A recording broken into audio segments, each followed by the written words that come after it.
for some peace of mind. But TikTok said a gator drove a Jeep through the blinds. Florida man's at it again with fireworks and a goat. And someone married a ghost in a Dollar Tree coat.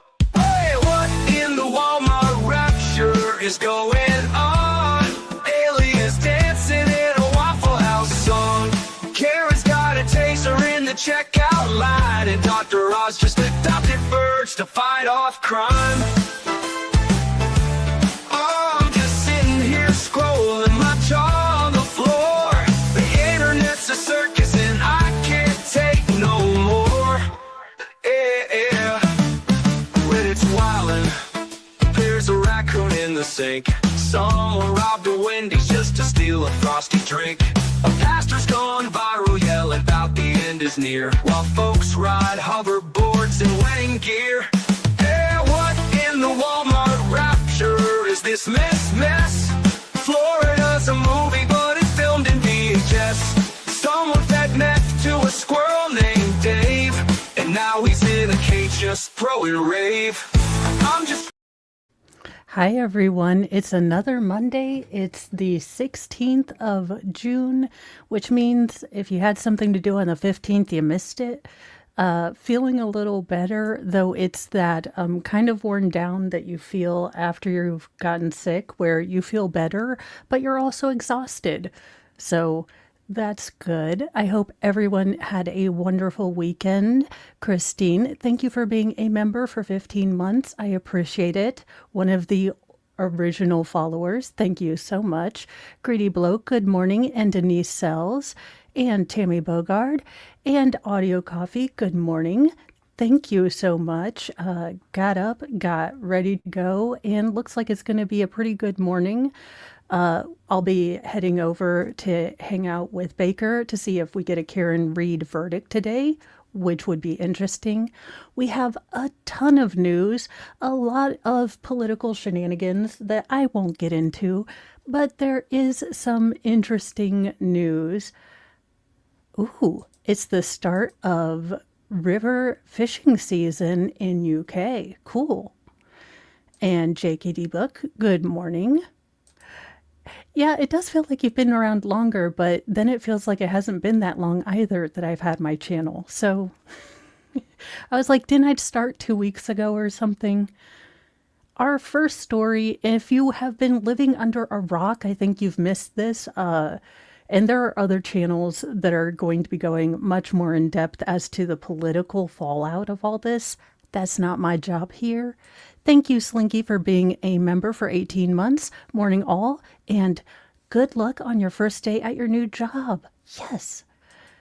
So the Minnesota suspect assassin, Vance Bullier, has been captured alive after an intense manhunt for the fatal shooting of Democratic politicians and their spouses. So this gentleman is alleged to have shot 2 sets of politicians. One passed away and the other are in critical condition, but they have found him. I know I was kind of keeping tabs of the manhunt yesterday, and I'm glad that it's ended without any more loss of life. A suspected political assassin, Vance Luther Boltier, was captured Sunday morning following an intense manhunt for the gunman accused of murdering Minnesota lawmaker and wounding another, state officials announced. Now, he is a 57-year-old former appointee by Minnesota Governor Tim Walz, was sought by police for allegedly, unaliving and firing at Senator Josh Hoffman and his wife Yvette, and fatally shooting Democratic House Speaker Melissa Hortman and her husband. So this was a terrifying story. I mean, the mask that he wore, you can kind of see over here, just incredibly scary. And I know that these latex full face masks were brought into kind of the public consciousness with Luigi Mangione, using one of those to conceal his identity for at least a little bit when he took out the, healthcare president. So I don't know what's going on in the world, but I am glad that they actually found this man, and at least we have someone in custody. After a 2-day manhunt and 2 sleepless nights, law enforcement have apprehended Vance, Waltz said during a press briefing. Again, the fact that this was able to end peacefully, it wasn't quite sure there for a long time. Now, the armed accused killer was taken into custody without incident in a rural wooded area of Sibley County, southwest of Minneapolis, after authorities received a tip about a possible sighting hours earlier. Now, officers from multiple agencies, including SWAT teams, combed the area for hours and were assisted by helicopters using infrared cameras and drones. It was a resident's trail cam he passed by in a rural town that tipped off authorities. Most of the search had concluded then, Ramsey County Sheriff Bob Fletcher said, but the trail cam picture alerted SWAT teams to go to that area, search with a perimeter and the helps of drones, and they were able to identify him.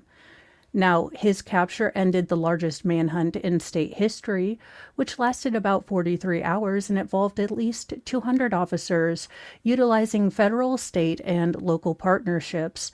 Brooklyn Park Police Chief Mark Broley told reporters. Now, he was ultimately arrested in a field where he crawled to arresting officers and was taken into custody without any escalation in, up the force kind of level. Really do not understand what the hell is going through some people's minds. Voting is the peaceful way we deal with things. If you don't like the way people vote, you can vote them out of office. This is ridiculous. Now, his arrest was first announced by the Ramsey County Sheriff's Office, which posted a photo to Facebook of the suspect with his hand behind his back, gripped by law enforcement officers. The face of evil, the sheriff captioned the image. After relentless and determined police work, this killer is now in custody, thanks to the dedication of multiple agencies working together with the support from the community. Justice is one step closer. Now, he is facing 2 counts of second-degree murder and 2 counts of attempted second-degree murder. I doubt that these charges are going to remain static. I think that there might be an increase. I don't know if the state has any terrorism inclusions that they might add, but I expect this is going to be bumped and upgraded as they start investigating and looking at what statutes he broke. So I don't see second degree staying the charges that he currently has. Now, he could also face federal charges. The alleged gunman disguised himself as a police officer wearing a uniform, vest, and creepy Halloween mask when he attacked in the northern Minnesota suburb. He exploited the trust of people, in uniforms meant to represent that, and betrayed that. It's deeply disturbing to those of us who wear a badge and use it with honor and responsibility, Bob Jacobson, Minnesota Department of Public Safety Commissioner, stated. Now, his rampage began at State Senator Hoffman Champlin's home at 2 a.m. on Saturday. He was firing multiple, rounds, striking the 60-year-old Democrat and his wife several times. And this really sad part is that not only were, the lawmakers hit, but their families were also targeted. Now, Yvette Hoffman had just jumped on top of her daughter Hope to shield her from bullets, and the couple's nephew said. So again, a very selfless act to try to save young people. Now, John and Yvette Hoffman have undergone surgery and are in stable condition. Now, after that, Vance, still disguised, went to the home of Speaker Emerita Hortman in Brooklyn Park, where he fatally shot her and her husband. So just absolutely sad, absolutely heartbreaking. I don't care what, party you are. These are families torn apart, and this is just absolutely heartbreaking. Now, Hortman, a 55-year-old Democrat, was pronounced dead at her home, and unfortunately her husband passed at a nearby hospital. Police conducting a check on Hortman after being alerted to the shooting at the Hoffman's home confronted the masked killer as he left the Brooklyn Park area. Now, cops did fire at Vance in his police uniform, at one point cornering the man in the home, but he was able to escape. Now, he sent a text to his best friend and roommates after the shootings, allegedly admitting to the heinous killing. Dan and Ron, I love you guys. I've made some choices, and you guys don't know anything about this, but I'm going to be gone for a while, maybe dead shortly, so I just want to let you know that I love you guys both, and I wish I hadn't gone this way. He apparently told Dave Carson, according to KARE. Now, the motive behind the shootings isn't known yet, but as more things are coming out, and I'll leave this to other channels, this does look to be politically motivated. Vance served on a 60-member state workforce development board with Hoffman, so these were not people that he didn't know. I mean, either tangentially or, at least in a sort of acquaintance working way. Now, the accused murderer allegedly listed roughly 70 names of different Minnesota lawmakers and, I guess, advocates in a manifesto discovered by investigators inside of his, fake cop car. Politicians, activists, and reproductive health care clinics believed to have been possible other targets had he not been intercepted at, Miss Hoffman's house. So, as bad as this story is, as terrifying as it is, it could have gotten even worse. Lawmakers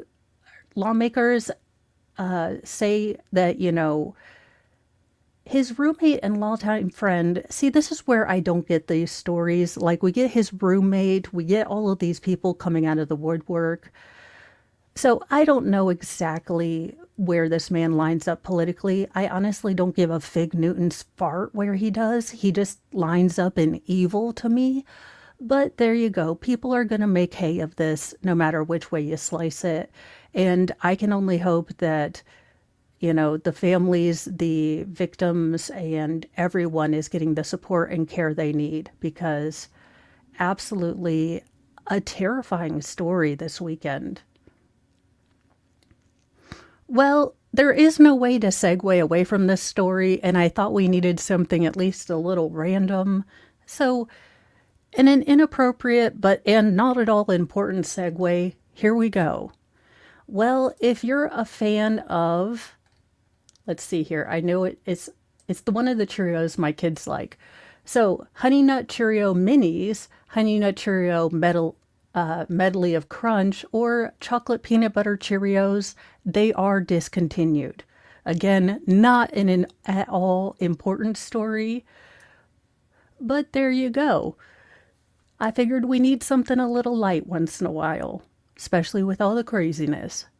Popular cereal brand pulls fan favorite flavors from shelves, and people are not happy about it. If you've noticed that some of your favorite Cheerio flavors have suddenly disappeared from shelves in grocery stores, you're not imagining things. The beloved General Mills cereal brand has decided to stop manufacturing 3 popular flavors: Honey Nut Cheerios Medley Crunch, Chocolate Peanut Butter Cheerios, and Honey Nut Cheerio Minis, according to Instagram. I mean, I love me some Honey Nut Cheerios. I don't think I've ever bought the minis. I'm going to be real honest with you guys. I usually go to Big Lots, and whatever cereal's on sale there, I buy 27 boxes of it and bring it home. And that's what we get. Cereal is something that my kids will always eat, but we're not married to any name brands. I mean, my kids probably didn't know that, General Mills actually had branding. They're probably confused, isn't Great Value a brand? And that's what I tell them, yes. And welcome, Shizzy Raiders.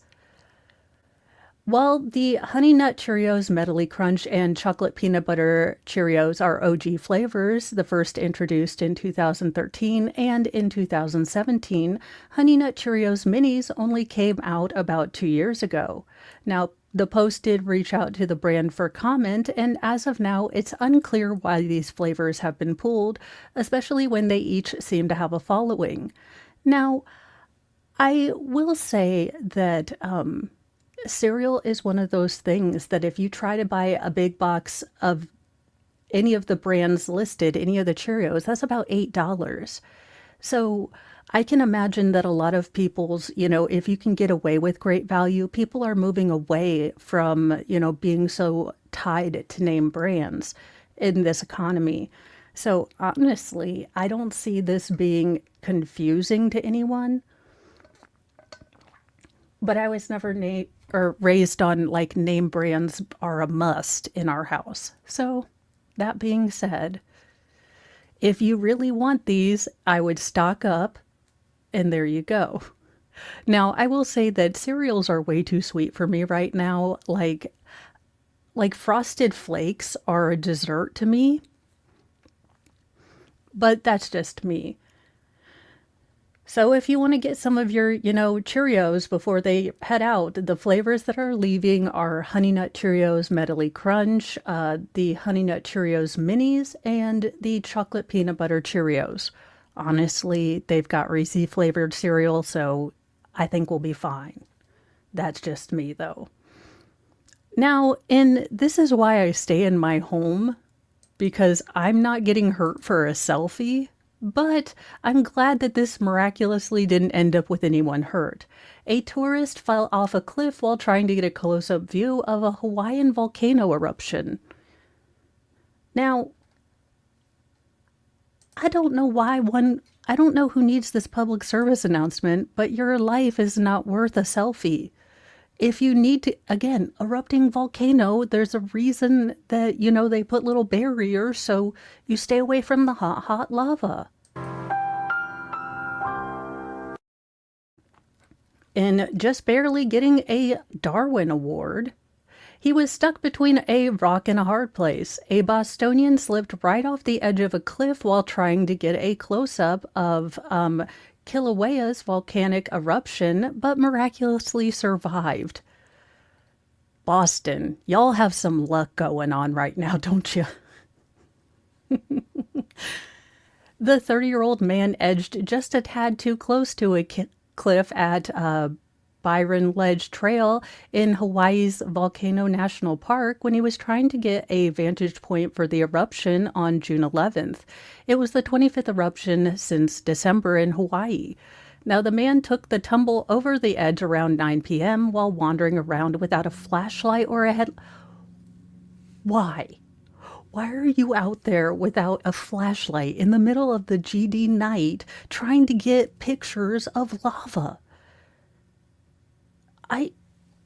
Why must I be the voice of reason and I'm a redhead who yells into the internet void for hours? But as God loves fools and morons, he was okay. Now, search and rescue teams were already on site to help manage traffic ahead of an explosion, combed the area for the man, and he was eventually found 30 feet below the cliff after a tree miraculously broke his fall.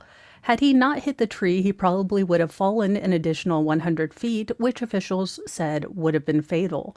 Instead, he walked away from the fall with only minor facial injuries and a scare of a lifetime. Yeah, I'm never leaving my house if this happens, although I'm never admitting this happens because I would feel too dumb. While the man dangled and waited to be rescued, Kilauea spewed lava a staggering 330 feet high into the air, making it nearly impossible to miss for those even stuck in trees. So, what have we learned? Don't get close to lava, and if you want to take a picture, use a zoom lens. Now, last year, another devil-may-care tourist trying to find a good spot to watch a sunrise in Hawaii drove off a 60-foot cliff and straight into the ocean. The man and his car were swept away, but somehow he walked away from the accident unscathed, facing, again, only minor facial injuries and a case of hypothermia. So, be careful in Hawaii. Don't stay... Look, you know how sometimes treadmills will let you run on like famous running trails? So one of our old treadmill used to have like a Hawaiian run, and I got scared being close to the cliffs on my freaking treadmill, mostly because Jillian Mitchell's was yelling at me like, come on, you can do this. Never get the Biggest Loser treadmill. I don't need Jillian Mitchell's yelling at me that I can do this. I'm like, I effing know I can do this. It effing sucks. It's called running. Thank you. But there you go. I hope he got the picture. I hope it was worth it. His wife's going to go home and snap his selfie stick. I would. You know what? Kids are doing some pretty good things. And while I realize that, reality happens and some kids are not doing the greatest things. Some kids are out here doing good stuff. And I figure on a Monday, we need to kind of celebrate that. So these these caring kids in Oregon for, I guess, a middle school, science project, helped design prosthetics for a paralyzed dog. So how cool is that? Students at an Oregon middle school used recycled materials to design and build a prototype prosthetic for a dog with a spinal injury. The 7th graders at Valley Catholic Middle School in Beaverton, change that town's name, or let me move there and I want all the t-shirts, were challenged to create a prosthetic prototype for Ember, a 16-week-old Labradoodle whose back legs were paralyzed due to a result of a spinal injury. So the project served as the final exam for the school's STEM program. The school's STEM teacher, Susan Fu, told KATU-TV that the goal of the project was to challenge students to apply their knowledge to a real-world scenario. Now, the students' designs, which were all constructed from recycled materials, were tested on a stuffed animal. And the school said there is a possibility that some of the more successful designs from the class could be printed full size to see if they would actually help Ember walk. So I love that. I like that, again, these are real world applications of skills. And I think sometimes, look for me, trigonometry is esoteric. It made no sense to me as to why I would ever need to learn it. And just to be frank, I've never used trigonometry in my real life. That being said, if I were to use all of those skills in something functional, I think it would have made a lot more sense for me to learn. That being said, if they could have just taught me about adjustable rates, I would have been much smarter. In another good story, because we need another good one before we bring Lord Chippy around. A Long Island teen, inspired by a local, Navy SEAL hero, has overcome paralysis and now wants to join up. Again, y'all, we needed some happy stories, so I scoured for these. Because sometimes we just need good stories about good things happening, especially after this weekend. A paralyzed teenage Long Island wrestler said he took inspiration from a local Navy SEAL fallen hero to recover and now hopes to follow in his hero's footsteps and join the elite group. Finn Chavion, 16, of Bay Shore, suffered a traumatic brain injury in the 8th grade after accidentally being tossed off a wrestling mat into a heated pipe, leading to a nightmare that no child or parent ever wants to face. I wasn't able to walk, I could barely talk, I lost a lot of my vision, and I wasn't able to do school and was focusing on basic life skills like counting to 10, Finn recently told the Post. The teen had to be homeschooled while confined to a wheelchair as he relearned basic functions for his body and elementary rhetoric, such as being able to pronounce words like firefighter and things like that. Sensing the despair he faced, the teen's teacher brought him to the Michael P. Murphy Navy SEAL Museum in Sayville after his 2022 accident. She thought it would inspire me because she knew how much I loved the Navy SEALs, Finn said. And after 2 years of grueling recovery inspired by Murphy, a slain Navy warrior from Patoche? Somewhere in the in Rhode Island. Finn took his first steps with a cane last year and now aims to become a Navy SEAL himself. I knew if he was going to be able to go through the hell that he went through, I could do that in my situation, Finn said of the 29-year-old war hero who died saving comrades in Afghanistan in 2005. It's your why factor, really, the teen said of his motivation. You just have to find your reasoning, your purpose for what you do. Once you find that, then the how of actually achieving your goals doesn't become an excuse anymore. And here I am proud that I just took a shower this morning. This kid's over here like, I had to relearn how to count to 10. And I'm over here, I brushed my teeth this morning. I'm honestly doing a pretty good job. I got a bra on. That being said, very, very cool. Now, Finn said he was deeply moved by the museum where he met Daniel Murphy, Michael's dad. Michael, whose sacrificial heroics were retold in the 2013 film Lone Survivor, was part of a four-man team surrounded by more than 50 members of the Taliban in Afghanistan. He, two teammates, and 17 other military reinforcements were killed in the deadly showdown 20 years ago, with Daniel fatally exposing himself to enemy fire to call for help. Never quit, that was part of Michael's persona, his father told the Post. Finn didn't have good control over his motor skills, but even then, it was amazing how he took, to Michael's story.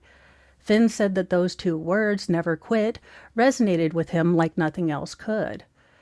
They made the most impossible situation, they were in, yet they never quit, especially when it looked very grim for them. The teens said of Michael and his comrades, they stuck in it to the end and even to the point where Michael sacrificed himself for his teammates. And Finn said that day he vowed to walk again, no matter what it took. The teen bravely ended up facing 10 hours of brutal physical therapy every day, where the act of standing up for 3 minutes would cause him to pass out over and over again. I would just do that nonstop for 6 hours, he said. I kept hammering that out, doing that 6 days a week. Finn also endured stim therapy to his legs, which is basically electrocuting your legs to hopefully get the nerves to connect again. So very good. And that's the thing, the electrical stimulation, all of this, he has really had to put his heart and soul into this. If you've ever had to do physical therapy, it's humbling, it's irritating. You feel ridiculous that stretches are kicking your ass, but he stuck with it. And I'm going to remember that when I'm trying to get out of physical therapy this week. I'm not, I'm going, but still. So what an absolute great thing. As you can see, he has been doing kind of military training and he was able to walk and run this time. So absolutely cool. Now, time for the person that deals with the people who do not inspire us to rage. That's when we call Lord Chippy, because we got some people for you today and they're doozies. They're our skin, they steal our grace. These monsters wear a human face. No gavel, no badge, no throne, no crown can stop Lord Chippy from burning them down. Justice ain't fast, justice ain't clean. It's a long, sharp road through the in-between. So raise your fists and light your flames. Chippy's coming and he don't play games. Now, I have no words, because how do you add to your child grossness collection at Guantanamo Bay? I mean, what in the Walmart rapture is this? And I'm not going to make fun of Michigan, because I'm sure my state has just as much creepy people as Michigan. But who does this? And can we send him back to Guantanamo? Kind of okay with that. A Michigan man was sentenced for a massive child grossness collection where he purchased some of the files while he was stationed at Guantanamo Bay. Also, I thought that was a prison. How are they like doing Pokemon for gross people, trading switches? Apparently, 5 warnings was not enough. A Michigan miscreant was jailed for collecting more than 40,000 images and videos of grossness, including files he admitted were purchased when he was stationed at Naval Station Guantanamo Bay. Dan Mark Bartles, 38, was sentenced to 5 years in prison in order to pay $63,000 in restitution on Friday. Now, he originally pled guilty to one count of possession of child grossness by a person employed by the armed forces outside of the U.S. in January, according to court documents, which didn't really provide details about his exact role at the naval base. Well, obviously he can't be allowed near computers. How? What? Why? A 5 terabyte hard drive Bartles owned held approximately 41,000 images of child grossness relating to 285 known victims, federal prosecutors said. Now, the content was all stashed in a file called Not Safe for Work, Nope, Don't Open, You Were Warned, and Deeper. Ugh. Just ugh. Now, officials asserted that Bartles, used the Tor browser, which makes traffic online kind of difficult to suss out where you are, to scan the dark web for illicit content. Just, no, not. Now, the case was investigated as part of Project Safe Childhood, initiated in May 2006 by the Department of Justice to combat abuse and exploitation of children. Now, the feds have prosecuted a slew of other creeper as a part of this project over the years. So at least they're finding some of them. In January, a Missouri man faced up to 3 decades in prison after he was caught trying to record a 15-year-old girl after when she was taking a bath in her own home. In 2023, a former Pennsylvania state trooper pled guilty after he was caught possessing a mountain of child grossness. So I say we send him to Greenland again. We drop off supplies once a year, and may the Hunger Games odds be never in your favor, okay? In this, absolute display of doucheronomy, this douche, we only have 2 for Lord Chippy today. I figured with, a bunch of craziness in the world, we really only needed to get our blood pressure so high today. I'll effing snipe you, a man accused of slamming a girlfriend's 5-year-old son, stuffing a rag down his, the daughter's throat, and then throwing a puppy into the kitchen table. You know what? Give him to me for 5 minutes. I've got some rage and I've got some anger. 'Cause children and puppies, we all agree. Look, you can be, I don't know, libertarian furry for all I care. It's consensual and you don't bother anyone with it. I don't care. I don't really care to know all about it unless I ask you, but I don't care.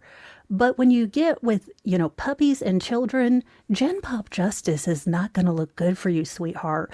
And I'm hoping that the judge and everyone makes sure they know what you did. Now, authorities in Missouri are looking for a 24-year-old man who allegedly laid hands on his girlfriend's 5-year-old son, 2-year-old daughter, along with the family puppy. Mason Williams faces a slew of charges, including 11 counts of, laying hands on children, DV, and endangering, child welfare, plus, unkindness to animals. Just with the douche trifecta, you just couldn't win. Now, according to a probable cause arrest affidavit, the alleged, incidents happened between April 16th and May 8th at the family's home in High Ridge, a suburb of St. Louis. Now, deputies with the Jefferson County Sheriff's Office wrote in the affidavit that the incidents were captured on a camera in the home, so they must have had a Ring doorbell or maybe even inside the home monitors. Now, the first incident involved a family dog. He apparently let him outside, but he wouldn't follow his commands because he's a puppy, probably. I mean, look, my dog never listened. Friberto was an avid non-listener, but to which he was apparently saying he would snipe the dog. What an idiot. As the dog runs past him, Williams, lays hand on the dogs, and or lay his hand on the dog, and you can hear yiping, apparently the deputies wrote. Then a witness said they saw, him throw the dog. So again, this douche needs to go all the way away. It looks like they also have recordings of him entering the son's, room, laying hands on him and the toddler. Now, they occurred apparently because the boy wasn't doing anything. Again, it kind of doesn't seem to be any sort of pattern as to why he would get mad and go off. But there is video evidence, so this man is going away for a long, long time. Now, they are still looking for him. That's why I did pull this up. If you're in the St. Louis area, do not approach this man. He's obviously a douche canoe with a micro peen and feels like he wants to, take it out on anyone smaller than him. But, the Jefferson County Sheriff is still looking for him. So there you go. I doubt he's going to have a fun time in Gen Pop. There's usually some things you don't mess with, puppies and children. Those are kind of well-known things. But there you go.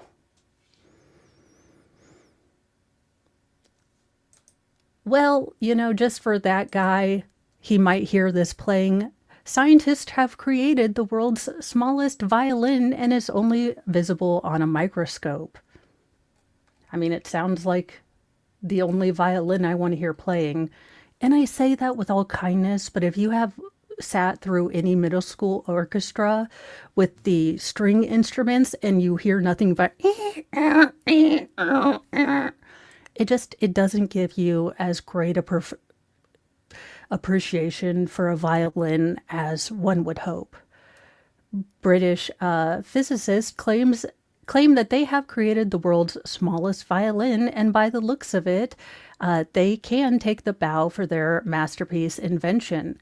The brainy bunch at Loughborough University used nanotechnology to build the tiny instrument, which is no bigger than a speck of dust and can only be seen on a microscope.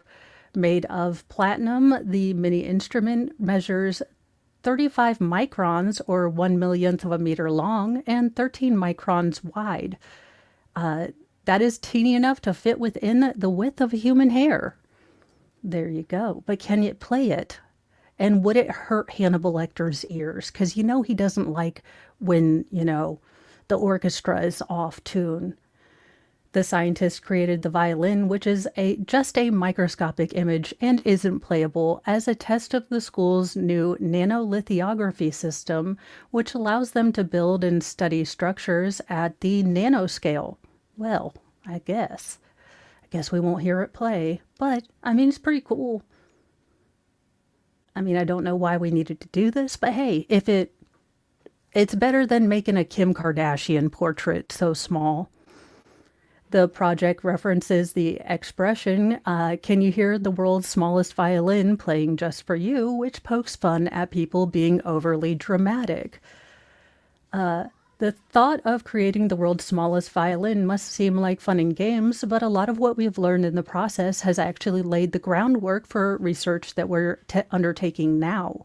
Kelly Morrison, professor of experimental physics at the university, said on the website, "Our nanolithography system allows us to design experiments that probe materials in different ways, using light, magnetism, or electricity to observe their responses.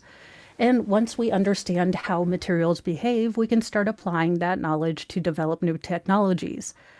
Now, that all sounds like a bunch of science mumbo jumbo to me, but it sounds like they're learning stuff by doing fun things.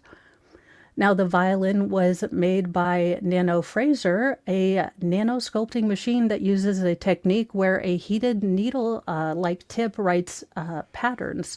First, a chip is coated with a gel-like material, then placed into the machine, effectively burning the violin pattern onto the surface. So I'm confused. Okay, so after the pattern is etched, the layer of gel is dissolved and a violin hole remains. A thin layer of platinum is then inserted into the chip, which is then rinsed with acetone to remove any of the remaining, I guess, gel. Now, the prototype took 3 hours to create. However, the team's final version took several months. Depending on how you engage with technology, there are people that are looking to have something that runs faster or more efficient. So this requires a way to scale down. I have no idea what they'll rightly use this for, but I'm intrigued.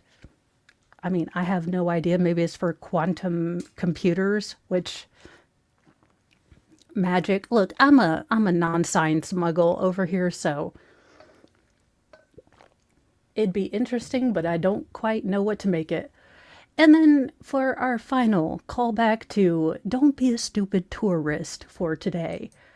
Now, this is something that Mo wouldn't do because honestly, look, this chair is not made for sitting of the Midwestern fluffy variety. No, no. So why anyone would decide that they should sit on a rhinestoned Van Gogh, chair, I don't know. But this jackass thought he was uniquely entitled to sit on it and take a stupid picture with his wife. A foolish tourist in Italy sat on a chair adorned with thousands of Swarovski crystals for a photo op, crushing the precious piece of artwork beneath his arse, because he was acting like an arse. Now, instead of lowering himself and pretending to sit for the photo, like the woman accompanying him had done, a security-fitted video shows the man deciding to actually go on and try to sit on it. Now, he is not a, tiny guy, so the rhinestone chair manages to crumble, and then they try to walk out like nothing happened. Y'all don't think they have video cameras there?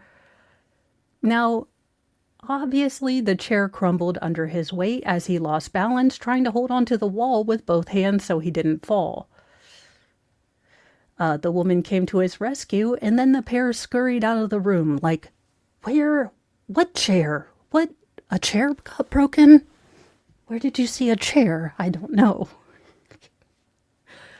The Palazzo Maeffi in Verona took to social media to shame the tourist, sharing the footage of their actions, which they called superficial and disrespectful. Yes, they ignored every rule of respect for art and cultural heritage, the museum raged, noting that tourists wait for security to leave the room for the ill-fated, stop and squat photo. Now, the art piece by Italian artist Nicola Bolla was named the Van Gogh chair as it resembles a chair in one of his, legendary pieces. The museum described it as an extremely delicate piece of work entirely covered in crystals. Now, I don't know about you, but this looks exceptionally flimsy. Like, I don't trust IKEA chairs. I'm not going to trust this. Also, why do you want to sit on this? Why can't people just be... This is why we can't have nice things. But this story does have a happy ending. A few days after this horrific incident, the museum was breathing a sigh of relief as it had been able to restore the art piece to its original state. For days, we didn't know if it would be possible to restore it, but we did, a museum staffer recounted in Italian on Facebook. Heartfelt thanks goes to the police, our security department, and the restorers whose precious work allowed this, art to be recovered. It is unclear what the recovery cost and if the offending couple will be held responsible for the damages. Idiots, I hope they were reported, raged David Barati in reaction to the museum's post. The embodiment of mediocrity, rudeness, and ignorance, added Frederica de Guadalupe in a comment. So there you go. Don't sit on fancy Swarovski crystal chairs when they're definitely in a museum and not chairs. And I mean, good luck having to mortgage a crystal chair that you're never going to see. I'm sure your bank's going to be super proud of you. But there you have it. Now, I do have this set up to go over to where we will hang out with Baker and Valhalla and Jamie and hopefully get a verdict in the Karen Reed case this week. But we are covering the Little PD body dumping case. So that looks like a whole barrel full of crazy in a small, basket. So I'm going to send you guys over there, pop off out here, say good morning to Mr. Mo, and then go over to Baker's. So I will see you there. Thank you so much for joining me in the mornings. Remember, be kind to yourself, be kind to others, but have a sassy mouth and carry a can of bitch fire, because kindness doesn't equal doormat anymore. Besides, some idiot might try to sit on your good furniture like this. Bye, you guys.